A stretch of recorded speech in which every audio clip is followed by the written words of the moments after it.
a little taste. Yeah. So, can we ask your wonderful child be a little bit more quiet? Makes sense? Valentin, kan du sitta där borta istället? Och inte så mycket volym alls. Jättelåg. Så. So, it's a wonderful chance to share coffee and bread, which is, as you say, it's official Nobel Prize winner's bread. Well, it's good to know that it's almost the same as all the rest, but basically we are going to talk about your book. You're not Nobel Prize winner yet, but you are certainly one of the leading sociologists, at least formally speaking. You won the prize of how it was called? The prize at university? Yeah, I mean it's somewhere else. They were mentioned as a success. It was a prize for I don't know, best dissertation in sociology in Sweden between 2009 and 2011. Why they decided that it's the best in your case? They thought it was an interesting subject, a very quite different approach to the subject, and I don't have the text in mind, what they wrote. So you're still writing about very maybe strange from traditional point of view things such as literature. Before you wrote about tragic hero and hamartia, which is Greek for tragic mistake. Now and then you wrote about whistleblowers, and now you continue exploration of the world of Ibsen from this half sociological, half. Please correct me if I'm wrong, because I'm quite always wrong. It's your lucky chance to articulate your ideas in your own way. No, this latest text is actually. I haven't written a book myself, a whole book. It's just a chapter in an anthology, and the anthology consists of sociologists from Sweden who write a chapter about a Scandinavian author, or a book made in.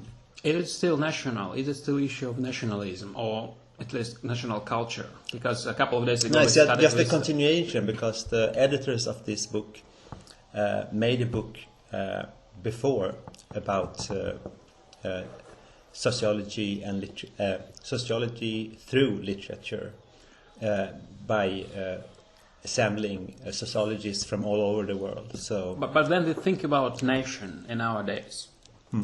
I mean, as far as I know, Ibsen he wrote in Danish language, right? It's already quite paradoxical. And do you still believe do you use category of nation or nationalism or in political, cultural and other senses? Because it's becoming more and more risky now. We all know about neo-fascistic movements around the world. And in the same time we have that old postmodern inflation of meta-narratives, including nationality. Because who knows what is it now? If you have a credit card with money or citizenship, or how do you... So in this sense, what do you think about contemporary situation and culture and social life, and as a sociologist? Are you a national sociologist or not so much? It's more like a lot of Scandinavian sociologists study the Scandinavian societies.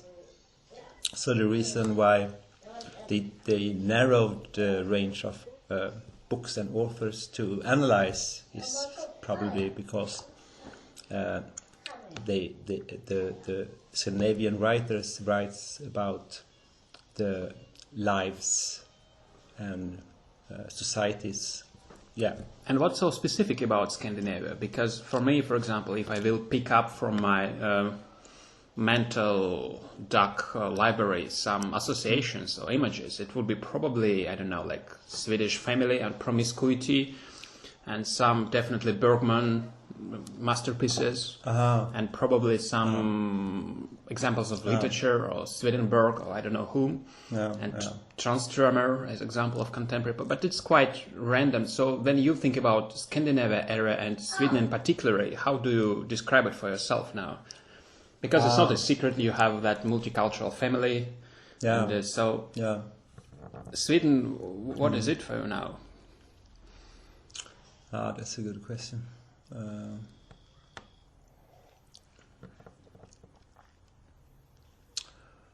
I don't know how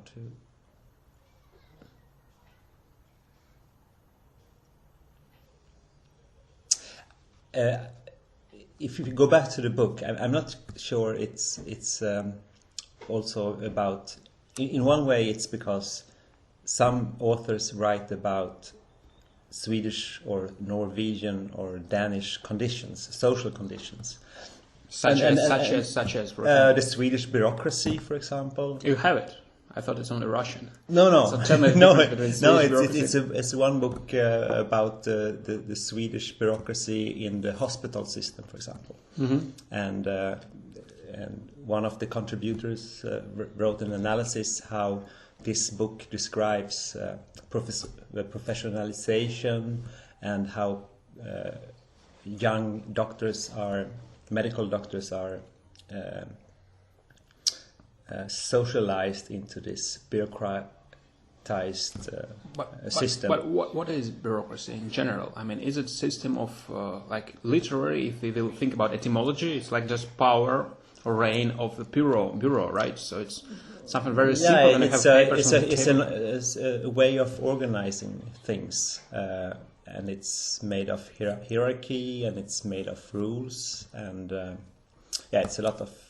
But one. Do you believe in an idea of transparent society? Do you believe that contemporary society, Western society, is more transparent than medieval? It's less bureaucratic than Asian societies, for example? Do you believe that it's more open, or at least it pretends to be more open? I mean, that this society is more transparent compared to others. Do you believe in an idea of transparency in general? Because I remember I was visiting Denmark once, and it was an excursion to police station, and we started to talk indirectly about corruption, of course, and Russia and Danish society. And the Danish guy who was our sort of guide, he told us that if we have secrets here, you will not see them by your own eyes. So please go and see, like, everything is very open. Which is partly true, but because for me, I'm quite disorientated in nowadays, in my own life at least. I'm happy that I have a tea with milk or coffee. But if I'm trying to think about all that stuff, like dropping national currency and transnational companies and globalization and gender display and homosexual marriages and all that things, which is for me, actually, I must not think about it. But you, as a sociologist, you cannot escape from all these questions. Or can you? Of course I can. Oh, you can. Okay. So how can you give us a secret how you can escape from all these questions? Because I'm studying just certain bits of society. I'm interested in just certain parts. I don't have this big theory approach to stuff that the theory to explain you're not a Renaissance person. I'm a Renaissance person because I'm interested in doing a lot of different stuff. So in that way, perhaps. But I think I'm not. And still talking about precise society, let's talk about Ibsen's society. Because it's not a secret. It's quite a secret in Russia that Ibsen's plays were extremely influential to Chekhov. Chekhov was inspired by them and stole many things from Ibsen. But in Russia, people try not to talk about it because we try to make that we never heard about it. But of course, everybody who's seriously involved in that, he understands. I mean, people understand that it's somehow influential. So tell me a little bit from your point of view, because you specialized in Ibsen. What kind of society was during his lifetime, or how can you describe the basic institutionalized circumstances for his characters, for his...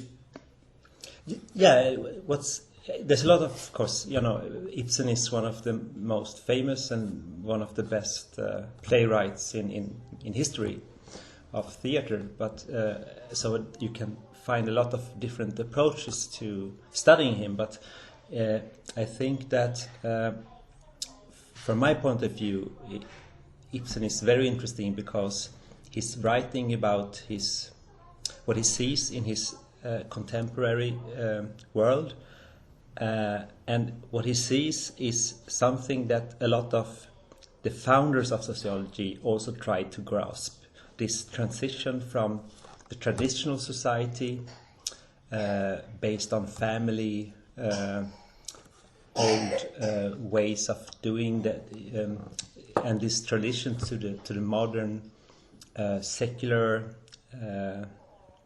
industrialized, capitalistic society, where people are more oriented to the future, or believe that they are oriented to the future, and most of the plays by Ibsen was written before sociology as a subject or a discipline was established. And when you believed it was established? It was established about 1905. By whom? Weber? No, in you have the Chicago University. In University of Chicago, they founded a department in the late 19th century, but in Europe it's clearly in 1905, and the first chair was by the famous French sociologist Émile Durkheim. Yeah. He wrote about suicides also. Suicide, right? and he also wrote about... In Russia he's quite popular because everything about suicides is still actual. I see. He also wrote about the transition from the traditional society to the modern society, and what makes a society cohesive. What's the mechanism that makes people live together peacefully? You believe in separate... I mean, you still believe, as far as I understand, that there are some mechanism or structures which can be described, and they're quite objective. Yeah, of course. They exist. Like, can you describe some of them for our humble audience of 5 potential listeners to my radio? So maybe they wonder to know what kind of structures you can find in society. Maybe according to Ibsen, the most basic structures are what we in sociology call institutions. And an institution is that, once upon a time, people met and decided to do things in a certain way. And then they met the next day and decided to do things in a similar way. And over time, this way of doing things when you meet, assemble, is called an institution. And it becomes an objective social structure when this pattern, this cultural pattern, is transferred to the next generation. And this transition, it goes through educational system? Or it could be something very simple like greeting ceremony, that you shake hand when you meet. That's a structure that are materialized when you shake hand or kiss cheek or hug each other or something like that. The lecture with one professor speaking in front of an audience, it's an objective social structure. But don't you think that the same structure can be described so and then differently? you have also other patterns. You have some images of family. What is a family? And people interact with each other in a way that reminds of their idea of being in a family, gathering together in certain times. Can you touch some exact plays or some exact plots by Ibsen? Then you can show and demonstrate us how you use these categories or structures or this constitutive... In this chapter, I'm first I'm analyzing the chapter is really based about every play he wrote between 1877 and 1899. That's from the Pillars of Society until his last play, which is When the Dead Awaken. And what when I read, it's 12 pieces altogether. And when I read these 12 pieces, I tried to find out what makes the complication and the conflict in these plays. What's the social preconditions, or the invisible social structures that creates tension and conflict and complication. That was one question I had in mind when I read these pieces, and the second question was, what's the trigger that triggers the conflict? And what I found, which is quite interesting, is that in most of the plays, the complication is based on, in most of the plays, I would say every play by Ibsen from 1877 until the end, he describes the Norwegian middle class. It's doctors, it's lawyers, people like that, and they are always facing disaster. And disaster from their point of view is not like death or the end of the world or something, because they are middle class. So the disaster is that they face the risk of losing their status, their social position in society. Which was quite possible during this time. Yeah, and it's almost always about finance. They want to live with a certain lifestyle, middle-class lifestyle, and a risk of losing all that because their economy is about to erode. They face the risk of going bankrupt. And that's quite, in this late 19th century, it's quite interesting how he described, because this is still, it's not the heydays of capitalism, but it's just the period after the invention of the Manchester Revolution. Mm-hmm. But still you can see in this place how the private relations between the characters is penetrated by market economy principles. But you're still Marxist, aren't you? I'm not a Marxist. I think Marx is one of the greatest thinkers ever, but I'm not a Marxist. But talking about this, but I mean, you use this almost Marxist terminology. Yeah, but it's because it's true. How would you make a borderline between you and Marxists? Because this very famous quotation from Marx, then he said that if they are Marxists, I am not. So, I mean, for you, there is Marxist discourse. I don't think history has a goal, for example. Okay, so you're not religious also, right? I don't think you're not Christian and you're not Marxist. I'm not sure it's the working class that is the force that will change the society to the better. Mention should be made that they're sitting in the working class in Sweden. Mention should be made that they're sitting in the quite posh apartment in the center of academic area. So it's true. Okay. And perhaps I'm a champagne socialist. Champagne socialist. Okay, caviar socialist. And still, I mean... But in that sense, Ibsen is very close to the European Marxist tradition from Frankfurt, the Frankfurt School, for example, who also analyze how the personal relation between people are destroyed because of the principles of capitalism. And also you mentioned that you're not Freudist, right? It's just because Freudism and Marxism is definitely two of the most powerful paradigms during the 20th century. But they are based on a lot of metaphysical assumptions that are very hard to prove. So it's very hard to win a discussion.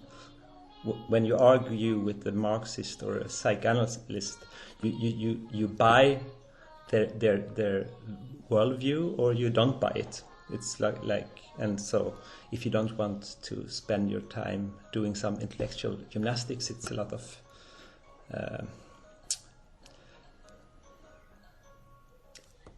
it was more fun when I was younger to discuss psychoanalysis, because and Marxism as well, because you was more sexual, I mean, and more radical. I had a more energy. I was more spiritual, perhaps.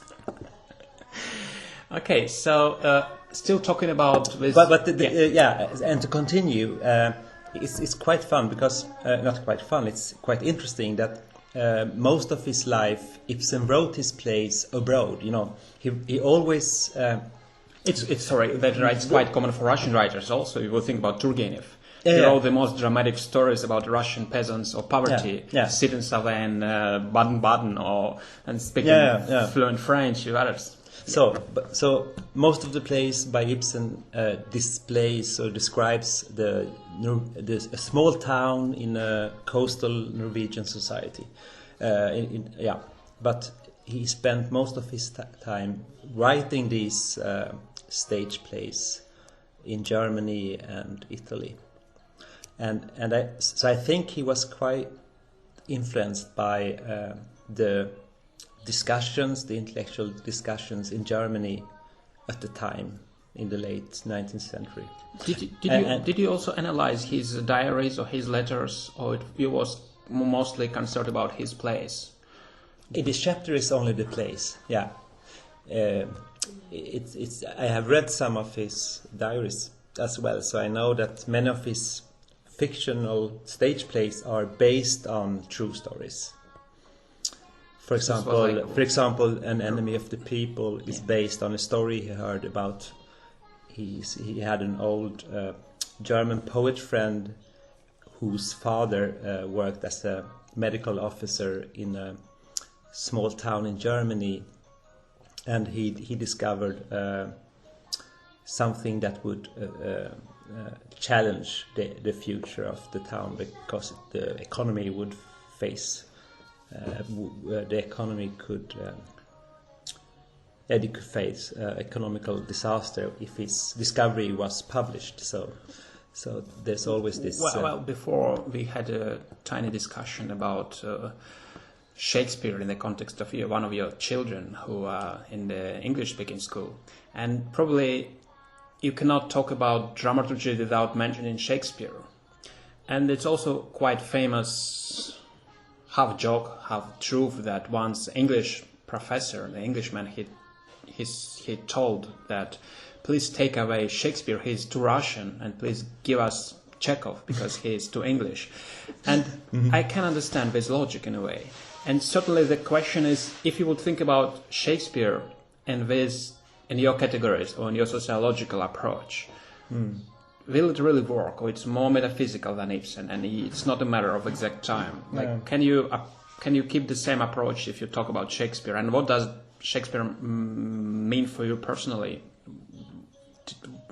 Were you inspired by him anyway, or it's not your cup of tea? And I actually I'm in my next project I'm gonna use one of the stories from from Shakespeare. I believe it's this story about King. One of his chronics. No, it's this King Henry V, I think. Historian plays. Yeah, because it's a good description of how of the comedy, the Greek comedy, and how the Greek comedy usually is structured. For me, the most interesting issue is still issue of interpretation. Like if you would think about Hamlet, they have now, I don't know, like 1,000 of different interpretations, from Marxism to psychoanalysis or anything.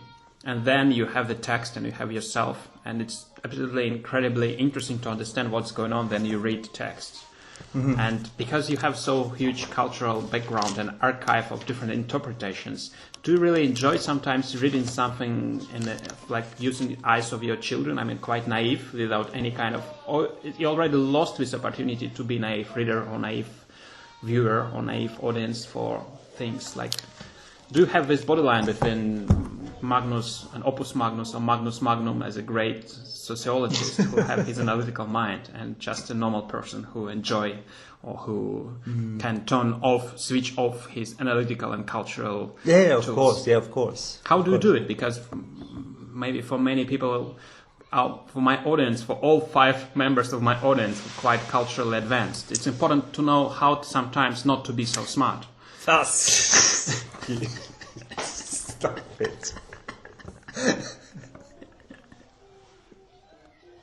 But it is true. I mean, it's becoming a problem after some years. I mean, how to refresh yourself, how to keep naiveness. Especially, I think it's important for the people who explore society or text, whatever, because we all have this tiredness and exhaustion. So we have to be able to see something with a new, absolutely innocent view, and it's difficult. Yeah, but of course it's hard to have an innocent approach when you have. Yeah, of course it's difficult, but you know, I spend a lot of time with music, not with literature. And I have not a very professional approach to listening to music. It's more just emotional, direct, without analyzing too much, or perhaps not. Still, there is Adorno, right? You read him, Adorno? Yeah. He doesn't like jazz music. He hates jazz. Okay, we have maybe about 5 minutes or 4 minutes of our humble kitchen interview, and if you have a chance to say something to young Russian or whatever, wherever they are, students of humanitarian science, which we still have even in our country, could you give them some advices how to be first professional, then non-professional, first smart and then naive? And if you want to write something interesting, something creative, try to read in areas that you would not normally find the answer to your questions. That's the most interesting, my best advice. Whatever you do in your life, you should always search for search in areas. Be curious about stuff that you don't know about, because what people usually think of as creative or something new it's more about people who are able to put together things from different areas and transform them in a new way. And that's not only in the academic world; it's also in the world of music and so on. So thank you. I think that very soon we will be hopefully able to not only to read your new book about Ibsen, but listen to your new musical projects. Yeah. And I wish you all the best, and thank you one more time for this informal discussion. I'm pretty sure that it will be interesting for somebody and inspirative. And I hope once we will discuss your new music and your new books in the same kitchen or maybe somewhere else. But anyway, I hope I'll see you one day again. Thank you. Thank you, Dima. Tak. Thank you.